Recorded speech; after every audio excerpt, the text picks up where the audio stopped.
I think that this is Fujifilm's best lens for photography. It's built well, it's weather resistant, it's got some quiet linear motors, and optically, it's fantastic.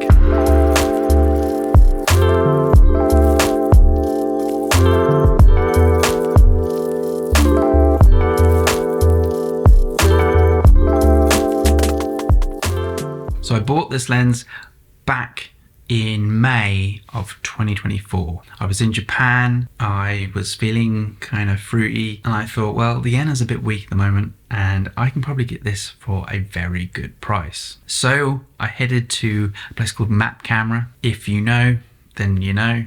A very cool, like 5-6 story building, I can't remember, but very cool. And on one level it was just Fuji cameras, and I found this used 33mm f1.4 for a very, very good price, and decided I just had to have it. Now, I've wanted this lens for absolutely ages. I had seen photographers like Roman Fox use it for a while, and I just was like, yeah, this needs to be mine. I was fortunate enough actually to meet Roman in Japan at the time, and we got to chat a little bit about this lens, and yeah, he concluded this was great. So like I said, I like this for a number of reasons. The build quality is fantastic. The aperture ring is nice and tight. The focus ring is nice and smooth. It's weather resistant, and the linear motors are fast and quiet, which is really great. And it has an aperture of 1.4. Now that's one of the reasons I really love it, is the 1.4 aperture,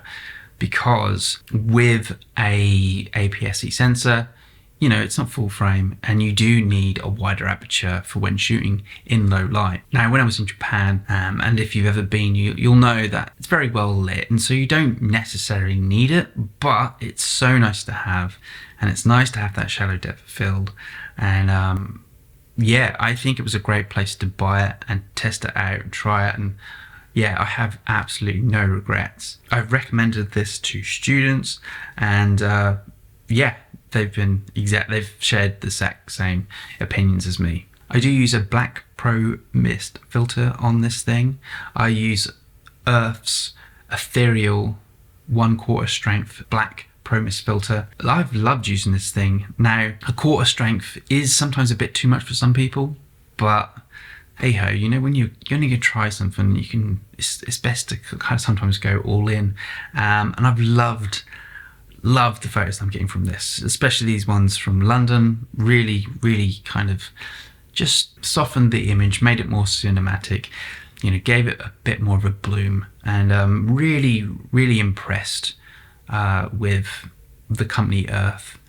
And they're a very sustainable company. You should check them out. They're based in Australia, and they also sent me this bag as well, so thank you to Earth. They didn't pay me to make this video, but they were kind enough to send some stuff over, and for me to test it out, so thank you to them. And yeah, like I said, go check out the ethereal black pro mist filter. All the images said are from that. I stuck it on almost instantly. Apart from the ones in Japan, I didn't have it then. But yeah, everything I've made since then has been with this combination. It is one of their kind of premium lenses. You know, there's the set of the 3, but personally I like the 33 the most.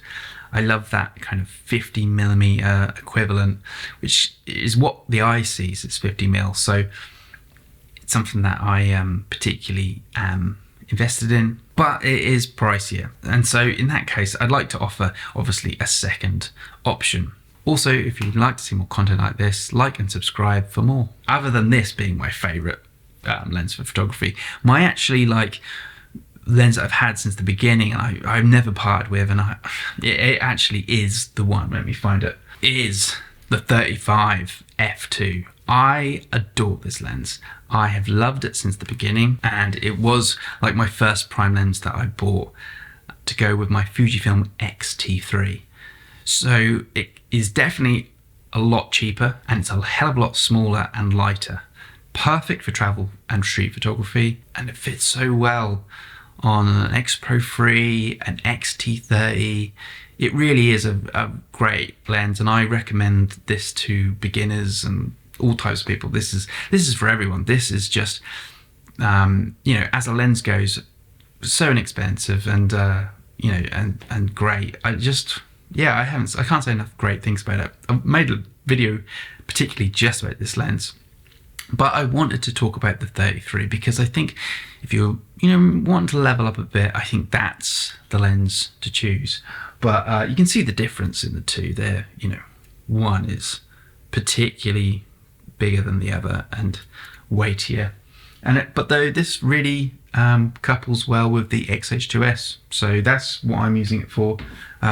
This sometimes feels a bit silly on the XH2S, I must admit. This is definitely for the smaller Fuji cameras, but I love it, and I'm not going to be parting with that for a long time. I just, it's a great lens to have, as you can see through some of these images. So if you want a cheaper, smaller, lighter option, the 35 f2 is a good shape, I'd say. Anyway, look, I hope this video has helped. If you are thinking, what bloody lens should I buy? Then yeah, maybe this is a source of inspiration. What is your favorite lens for photography? I'd love to know, I'd love to hear. Is it a prime? Is it a zoom? It doesn't really matter. I just want to know what you think. What's turn a new on. Okay, look, thank you for watching. Don't forget to like and subscribe, and I'll see you in the next one.